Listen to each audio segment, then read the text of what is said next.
안녕하세요. 저는 용인에 사는 40대 초반 여자입니다. 매번 다른 분의 사연을 듣다가 저도 최근에 남편이란 사람 때문에 큰 스트레스를 받는 일이 있어서 어렵게 고민한 끝에 사연을 쓰게 됐습니다. 30대 초반 시절 저는 중소기업의 경리로 일하고 있었어요. 중소기업이라고 해서 월급이 적을 것 같지만 이곳은 강소기업이라 불릴 정도로 월급도 괜찮고 복지도 나쁘지 않은 곳이었죠. 직원들의 스펙도 나쁘지 않았고요. 저는 그곳에서 남편을 만났습니다. 남편은 엘리베이터 수리 기사였어요. 제게 첫눈에 반한 남편은 캔커피를 건네며 번호를 물어보더군요. 하지만 전 남편이 마음에 들지 않았어요. 속물적일지도 모르지만 기름때를 만지는 사람을 만나고 싶진 않았거든요. 그래서 퇴짜를 놨는데 이 사람이 절 포기하지 않는 거예요. 그래서 전 그러다 말겠지 했는데 이 사람이 한 달을 주기로 계속해서 마음을 고백해 오더군요. 처음에는 정말 싫었지만 10번 지고 안 넘어가는 나무 없다고 결국은 제가 그 도끼에 넘어가고 말았네요. 막상 사귀고 나니 남편은 더 좋은 사람이더군요. 게다가 제가 천한 직업이라고 생각했던 엘리베이터 수리기사는 월급도 꽤 빵빵한 직업이었고요. 그렇게 저희는 1년여 시간 동안 사랑을 키워갔고 결국 결혼까지 하게 되었습니다. 사실 예비시댁에 인사 갈 때 전 조금 떨렸어요. 하지만 제 걱정과는 달리 시어머니는 온화한 분이셨어요. 심지어 허례허식을 싫어하는 분인지라 예당 같은 것들도 최소화하자고 하시더군요. 남편에게는 시누이가 있었는데 두 사람은 어렸을 때부터 거의 붙어 다니다시피 해서 사이도 각별하다고 했어요. 그런데 좀 시누이가 착해 보이는데 너무 뚱뚱해 보이더라고요. 대충 봐도 90kg는 얼추 넘어 보였어요. 건강이 걱정될 정도로 말이죠. 그래도 그땐 앞으로 제 시누이 될 사람이니 잘 지내는 것도 나쁘지 않겠다 싶어서 먼저 반갑게 인사를 했답니다. 그렇게 저희 부부는 남들처럼 신혼생활도 즐기고 예쁜 딸도 하나 낳아 잘 키우며 행복하게 살았어요. 하지만 문제는 남편이 40이 되자마자 발생하더군요. 늘 듬직한 울타리가 되어주던 남편은 어느 날인가부터 술을 마시기 시작하더라고요. 원래도 술을 좋아하긴 했지만 그건 그냥 친구들을 만날 때 이야기였던지라 저는 좀 걱정이 되었습니다. 여보, 요즘 무슨 일 있어? 왜 그렇게 술을 마셔? 평소에는 예진이 본다면서 집에 술도 안 사오던 사람이 뭔데? 저는 어두운 얼굴의 남편에게 고민이 무엇이냐고 물었어요. 하지만 남편은 아무것도 아니라고 말하며 그저 술잔만 기울이더군요. 그렇게 술병만 늘어가는 나날이 이어졌습니다. 그러던 어느 날 저는 남편의 작업 가방 안에서 약봉지를 발견했어요. 샤워를 하고 나온 남편에게 무슨 약이냐고 물었더니 한참을 망설이더군요. 그래서 저는 얼른 말해. 병이 있으면 아내인 나한테 말을 해야 될 거 아니야. 뭔데? 죽을 병이야? 그래서 말 못하는 거야? 라고 물었습니다. 남편은 그제야 그 약이 우울증 약이라는 걸 고백하더군요. 조금 당황스러웠어요. 몸이 아픈 거라 생각했는데 정신이 아픈 거였으니까요. 저는 대체 무슨 일 때문에 우울증이 걸린 거냐며 남편에게 물었어요. 한참을 고민하던 남편은 그제야 사실을 털어놓더군요. 사정은 이랬습니다. 몇 달 전 남편은 큰 호텔의 엘리베이터 수리를 맡았는데 자신의 실수로 엘리베이터를 추락시켰다고 하더군요. 다행히 사람이 없는지라 인명피해는 없었지만 엘리베이터가 완파된지라 거액의 수리비를 호텔 측에 지불해야 한다고 했어요. 다행히 남편 회사에서 보험을 들어놔서 남편의 지갑에서 돈이 나가는 일은 없었지만 남편은 그 일로 회사에서 해고당하진 않았지만 온갖 괴롭힘에 시달렸다고 합니다.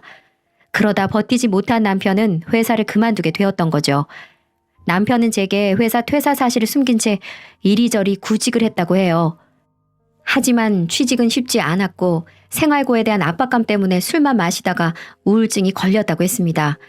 그 얘기들을 듣는데 가슴이 답답하더군요. 남편이 못마땅해서 그랬냐고요? 아니었어요. 힘든 일을 전부 혼자 감당한 남편이 가장 원망스럽더군요. 아니, 그걸 왜 여태껏 말 안 하고 꽁꽁 감추고 있었던 거야? 그럼 지금 몇 달 동안 출근하는 척하면서 아침에 나갔다가 저녁에 들어왔단 말이야?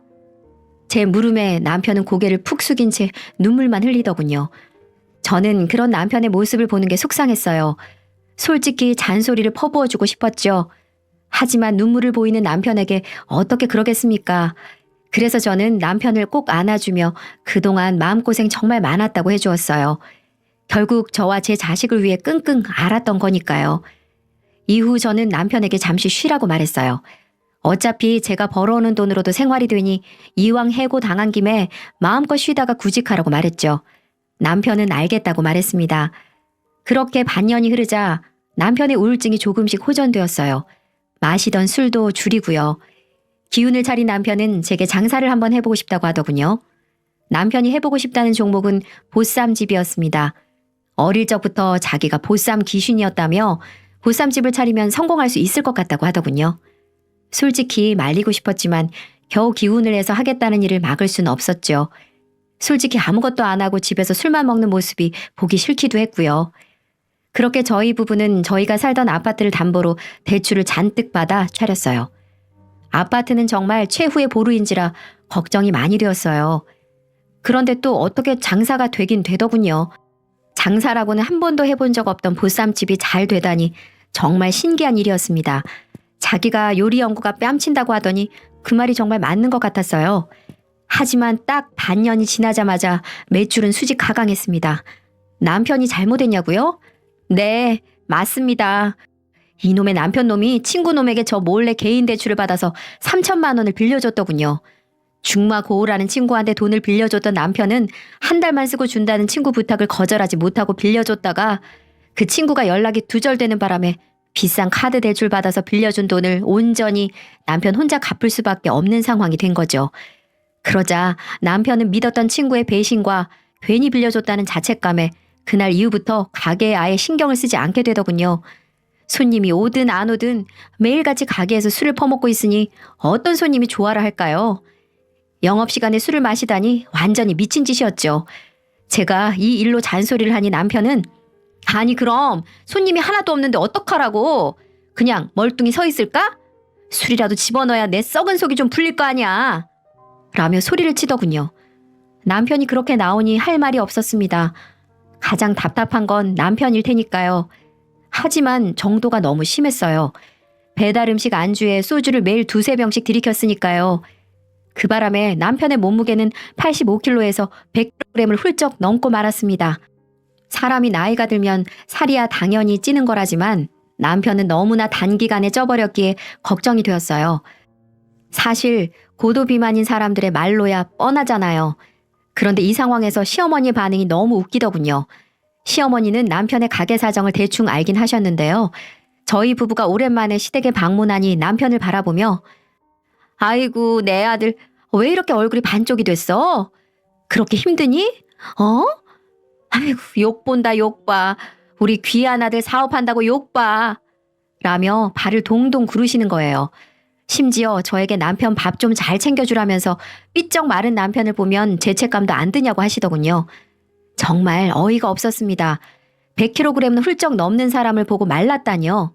문제를 일으키기 싫었던 저는 일단은 알겠다고 말하며 넘겼죠. 하지만 그 다음 날부터 시어머니의 과도한 아들 사랑이 또 시작되더군요. 시어머니는 홍삼, 녹용, 보약 등등 몸에 좋은 걸 죄다 저희 집에 보내시면서 남편에게 먹이라고 했어요. 심지어 제대로 먹였는지 확인까지 하셨고요. 어느 날은 거의 한 솥단지 분량의 솥뼈를 보내시더니만 푹 고아서 남편에게 곰국을 끓여주라고 하시더군요. 일하기도 바쁜데 손이 많이 가는 곰국을 하라니 정말 짜증스러웠지만 저는 일단 시어머니가 시키는 대로 했습니다. 잘하고 있는지 묻는 시어머니의 문자와 전화까지 상대하면서 말이죠. 그날 밤 남편이 보쌈집을 마치고 들어왔어요. 그런데 손에 커다란 검은 봉지 하나를 들고 왔더군요. 뭐냐고 물으니까 유아 포장마차에서 마감한다고 순대를 떠리로 판다길래 전부 사왔다고 하는 거예요. 봉지 안을 들여다보니 엄청나게 많은 순대가 있었어요. 거의 몇만 원어치였죠. 남편이 같이 사온 소주 3병을 냉장고에 넣고 씻으러 가는데 정말 화딱지가 나더군요. 시어머니는 들들 볶지 남편이란 인간은 허구한 날 소주에 야식을 흡입하느라 인간 돼지가 되어가지 뚜껑이 완전히 열려버린 저는 끓이고 있던 곰국을 싱크대에 다 부어버렸어요. 그리고 시어머니가 갖다 준 소뼈와 남편이 사온 순대를 봉투에 우겨놓고 밖으로 내다버리려고 했습니다. 샤워를 마치고 나온 남편은 제가 무슨 짓을 하는지 곧장 알아차리더군요. 당신 지금 뭐 하는 거야? 지금 그거 버리려고? 미쳤어? 돈 주고 사온 걸 왜 버려? 미쳤냐고? 미친 건 내가 아니라 당신이야. 당신은 거울도 안 봐?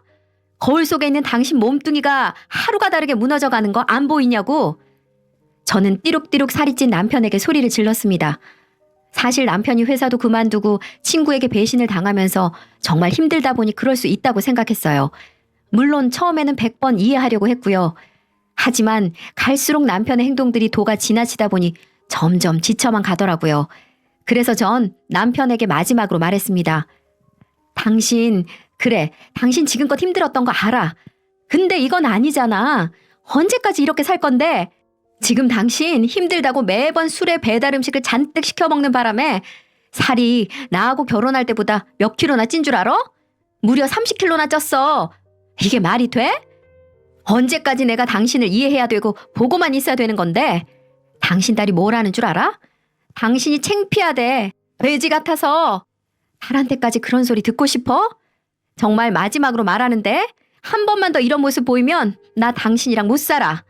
그리고 당신이 이번 달 술값하고 안주값만 해서 175만 원이야. 이것도 내가 내야 되잖아. 아우 정말 신경 찔러 죽겠어. 하고 정말 이혼할 각오로 엄포를 내리고 말았어요. 그랬더니 남편은 자기도 미안했는지 조용히 알겠다고 말만 하고 소파에 고개 숙이고 앉아있더군요.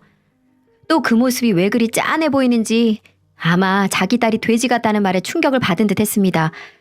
그렇게 전 그날 마음에 있던 말을 다 하고 앞으로 남편이 운동도 하고 좋아질 거라 기대하고 희망 갖고 하루하루를 지내고 있었어요.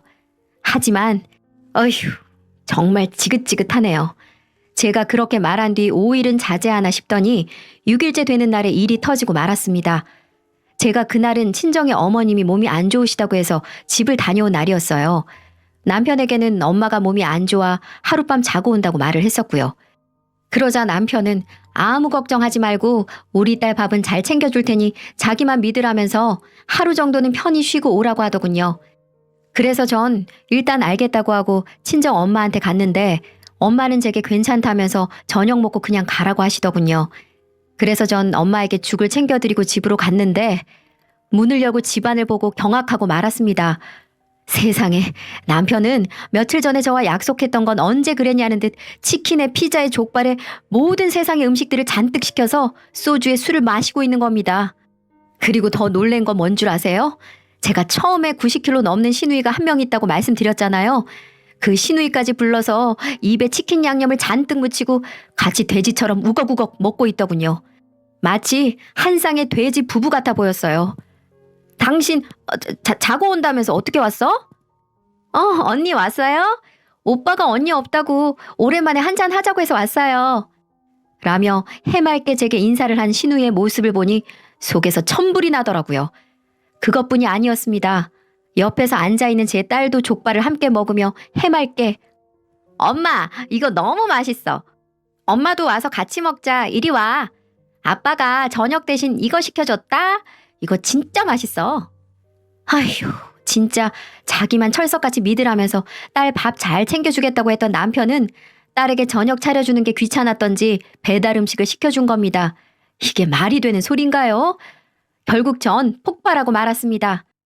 당신 이혼해. 나 분명 말했지. 한 번만 더 이런 모습 보이면 같이 못 산다고. 언제까지 정말 이렇게 살 거야? 나 도저히 못 살겠으니까 그렇게 알아. 하고 방으로 들어가 버렸습니다. 저를 본 시누이는 치킨을 먹다가 제가 화를 내는 모습을 보고 그대로 얼어버려 들고만 있었고 딸도 상황을 눈치챘는지 그제서야 조용히 있더군요. 남편은 시누이와 딸 사이에서 자존심이 상했는지 얼굴에 치킨 양념을 다 묻혀놓고 그래 갈라서 내가 무서울 줄 알아?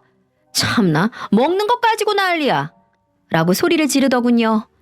아휴 전 참다 못해 지금까지 모든 게 남편의 행동들이 쌓인 게 폭발한 거였어요. 남편은 평소에 살이 찌다 보니 변기에 엉덩이가 다 들어가지가 않는지 똥을 죄다 변기에 묻히는 것도 다반사였고 가게 갔다 오면 잘 씻지도 않고 술 마시고 침대에 누워 냄새를 펑펑 풍겨서 제가 어떨 때는 베개만 들고 거실 소파에 잠을 자는 일도 부지기수였습니다. 그리고 그걸로 끝이게요? 아무리 힘들어도 밤에 그건 하고 싶나 봐요. 남편이 침대 대부분을 몸으로 차지해 전 구석진 곳에 간신히 몸만 걸치고 있는데 일주일에 한두 번은 또 그게 남자라고 하고 싶은지 절 안으려고 하더군요. 그렇게 힘들어서 술만 마셔대는 사람이 남자긴 남잔가 봅니다. 기본적으로 샤워라도 좀 하고 건들던가요. 술 냄새에 이상한 고약한 썩은 냄새가 진동을 하는데 누가 하고 싶은 마음이 들기나 할까요? 그때마다 거절을 하면 남편은 또 자존심이 상한다며 소리를 버럭버럭 지르는 거예요. 다들 제 기분이 어떤지 상상이 되시나요? 다음 날 회사에서 조퇴한 저는 집으로 와서 남편의 짐을 캐리어에 닥치는 대로 쑤셔 넣었습니다. 짐을 다 싼 후에는 남편의 가게로 갖다 놓았죠. 손님 하나 없는 가게에 있던 남편은 어안이 벙벙한 표정을 짓더니 이게 대체 무슨 짓거리냐고 하더군요. 그래서 저는 왜? 어제 얘기 끝난 거 아니었어? 당신도 갈라서자며 오늘부터 그러자고 라고 외쳤습니다. 그러자 남편은 홧김에 소리를 진짜로 믿고 이딴 짓을 해?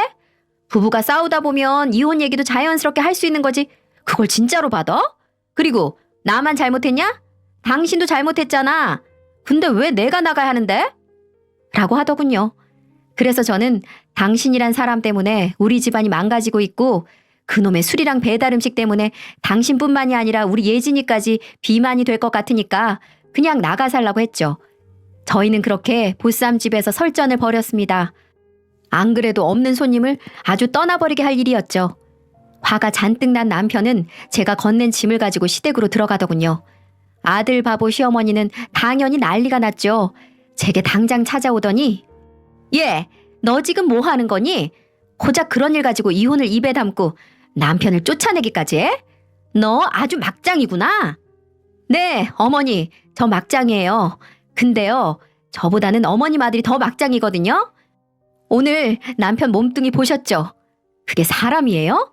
어머니는 그게 정말 삐쩍 마른 거라고 생각하세요? 눈이 있으면 똑바로 보세요. 그게 사람인지 돼지인지. 그러고는 그날 밤 신우이와 남편이 음식을 잔뜩 시켜서 소리 지르고 노래 부르고 개판 5분 전으로 술 퍼먹는 CCTV 영상을 보여줬습니다. 저희 집에서는 홈 CCTV가 설치돼 있었거든요. 그래서 그걸 보면 시어머니가 제게 이렇게 따지진 않을 것 같아 보여드린 거였죠. 하지만 시어머니는 뭐야? 겨우 이거 가지고 그러니? 기분 좋으면 그럴 수도 있지. 너 그리고 말 다 했어? 우리 진성이가 잘못을 하면 뭐 얼마나 잘못했니? 일이 이렇게 됐으니까 말하는데 넌 뭐 대단한 며느리인 줄 아니? 막말로 네가 돈을 잘 벌기를 해. 남편 내조를 잘하기를 해. 살림을 잘하기를 해. 잘하는 거 하나도 없잖아. 만약 네가 남편 뒷바라지 잘했으면 이런 일이 벌어지기나 했겠니? 그렇게 저와 시어머니는 한참이나 다퉜습니다. 솔직히 말하자면 전 남편에게 경각심을 주기 위해 이런 일을 벌인 거였어요. 충격요법으로 남편이 정신 좀 차리라고 한 거였죠. 하지만 시어머니의 말을 들으니 정말로 이혼할 마음이 들더라고요. 이딴 시댁과는 더 이상은 인연을 이어가고 싶지 않았거든요. 시간을 가진 저는 마음을 정리했습니다. 그리고 변호사와 상담해 합의 이혼 서류를 작성했고 그걸 시댁으로 보냈죠. 당연하게도 시어머니는 가만 계시지 않더군요. 이게 어디 건방지게 이혼 서류를 보내? 내가 그때 그렇게 말했는데도 정신을 못 차린 거야? 이혼을 해도 우리가 결정하는 거지. 어디 감히 여자가 이혼하고 말고 결정해? 시어머니는 제게 악을 지르더니 끝까지 가보자면서 남편의 모든 짐을 시댁으로 보내라고 하시더군요. 그래서 전 정말 모든 짐을 보냈습니다. 그러자 시아버님께서 전화를 주시더니 자길 봐서라도 좀 참아달라고 하더군요. 하지만 전 죄송하다고 말씀드리고 전화를 끊었어요. 제게 잘못을 돌리는 괘씸한 남편과 시어머니를 절대 용서할 생각이 눈꼽만큼도 없었거든요. 그렇게 남편의 도장이 찍힌 이혼 서류를 기다리고 있었습니다. 그런데 어느 날 대뜸 시어머니께서 연락이 오더니 만나자고 하시는 거예요. 얼마 전까지만 해도 이혼하자며 소리를 빽빽 지르던 분이 다소 담담해진 목소리로 만나자고 하시니 만날까 말까 고민을 했죠. 하지만 일단 말이나 들어보자는 생각으로 약속 장소에 나갔습니다. 그렇게 저는 시어머니를 만나러 갔어요. 애미야, 아유 오랜만에 보는구나. 어째 살도 좀 빠진 것 같네. 예진이는 잘 지내니? 카페에서 만난 시어머니는 이상할 정도로 친절하게 저와 제 딸의 안부를 물으셨어요. 얼마 전에 저를 잡아먹으려 하시던 걸 생각하면 완전히 다른 사람 같았죠. 그래서 저는 적당히 대답만 했습니다. 하지만 시어머니는 말만 빙빙 돌릴 뿐 용건을 말하지 않으시더군요. 슬슬 신경질이 났던 저는 용건 없으시면 먼저 일어나 볼게요. 라고 말하며 자리에서 일어났어요. 시어머니는 그제야 입을 떼시더군요. 그땐 내가 미안했다, 애미야. 미안하단 말에 저는 다시 자리에 앉았습니다. 그리고 무슨 말씀을 하시는 건지 물었죠. 그러자 시어머니는 고해성사를 하듯 진심을 토로하시더군요. 내가 너무 생각이 짧았어. 그땐 진성이가 쫓겨서 들어온 게 너무 화가 나서 막말을 했는데 이제야 반성한다. 내가 이렇게 사과하마, 애미야. 시어머니는 그렇게 말씀하시더니 이 일에 대한 모든 잘못은 남편에게 있고 제 잘못은 하나도 없다고 하시더군요. 그러면 전에 했던 발언들에 대해 조목조목 사과를 하셨어요. 저보다 훨씬 연장자인 분께서 그렇게 나오니 저도 마음이 좀 수그러들더군요. 그래서 저 역시 잘못한 점이 많다고 했습니다. 그러자 시어머니는 제가 쫓아낸 남편과 지냈던 몇 달간의 이야기를 해주시더군요. 내가 정말 진성이 그놈 때문에 요 몇 달간 우라통이 터져서 못 살겠더구나. 허구한 날 소주를 사들고 와서 집안 분위기 망쳐놓는 데다가 배달 음식을 또 얼마나 먹어대는지 너 진성이 보면 지금 깜짝 놀랄 게다. 네가 쫓아낼 때도 뚱뚱했지만 지금은 훨씬 더 뚱뚱해졌어. 시어머니는 남편이 술과 배달 음식에 찌들어 사는 모습을 보니 저와 제 딸이 그동안 얼마나 스트레스를 받았을지 이해가 됐다며 제대로 알아보지도 않고 화를 낸 게 정말 후회된다고 하시더라고요. 시어머니께서 제 입장이라 하더라도 똑같이 했을 거란 말을 덧붙이면서 말이죠. 애미야, 네 말이 맞았어. 네가 그때 보여준 CCTV 영상이 다 사실이었어. 네 남편이랑 내 딸의 그런 모습을 보고 처음에는 별거 아니라고 생각했는데 이건 정말 중대한 사안이구나. 네 시누이도 얼마 전에 일 다 때려쳐서 네 남편이랑 아예 내 집에서 하루에 2번씩 꼬박꼬박 음식 시켜 먹는데 내가 죽을 맛이야. 내가 이렇게 바짓가랑이라도 잡으마. 어떻게 좀 네 남편이라도 데려가면 안 되겠니? 아유, 내가 내 명에 못 살겠어. 어떻게 나이가 들면 철이 든다더니 네 남편은 갈수록 생각도 없고 나를 이렇게 힘들게 한다니. 네가 진성이 그놈한테 무슨 짓을 해도 가만히 있을 테니까 제발 이혼만은 참아주렴. 나 정말 이놈의 아들 때문에 화병 나서 못 살겠어. 이렇게 말씀하시며 더 이상 우리 집안일에 신경 안 쓸 테니 제발 본인 눈앞에서 사라지게만 해달라고 말씀을 하시는 거예요. 어머님도 말 그대로 질려버리신 거죠. 그리고 앞으로 절대 남편에게 잔소리하는 것에 관여하지 않겠다고도 하셨고요. 전 일단 알겠다고 말했습니다. 그렇게 며칠 후 회사에서 퇴근한 저는 시댁으로 갔어요. 제가 집으로 들어가자마자 시부모님이 환한 얼굴로 저를 맞이해 주시더군요. 이런 환대는 처음 받아봤어요. 남편은 저를 본체 만체했지만 그래도 미안한 기색이 얼굴에 보이더군요. 남편 역시 저와 이혼하긴 싫었던 거죠. 하지만 전 남편을 보고 또 경악하고 말았어요. 저는 도착하자마자 남편 뱃살이랑 턱살을 찔러봤습니다. 그리고는 시어머니에게 대체 남편이 몇 킬로냐고 물었습니다. 그러자 무려 140kg이라고 하더군요.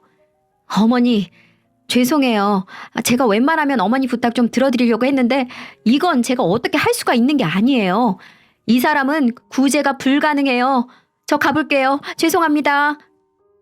완전히 망가진 저 사람을 감당할 자신이 없었거든요. 그러자 시어머니가 제 바짓가랑이를 붙잡으며 제발 남편도 데려가 달라고 하더군요. 심지어 남편 또한 미안하다며 딸 예진이가 너무 보고 싶다고 다 큰 남자가 눈물을 뚝뚝 흘리는 거예요. 시아버님께서 제 손을 꼭 붙잡고 제발 부탁 좀 한다고 하셨고요.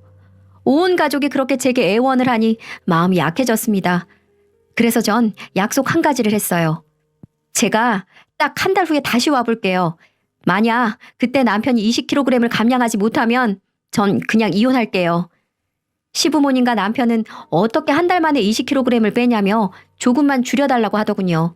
하지만 전 그 정도 의지가 없으면 마음을 돌릴 수 없다며 지금부터 굶던 뛰던 아니면 지방 흡입이라도 하던지 덩치를 줄이라고, 안 그러면 절대 같이 못 산다고 했죠.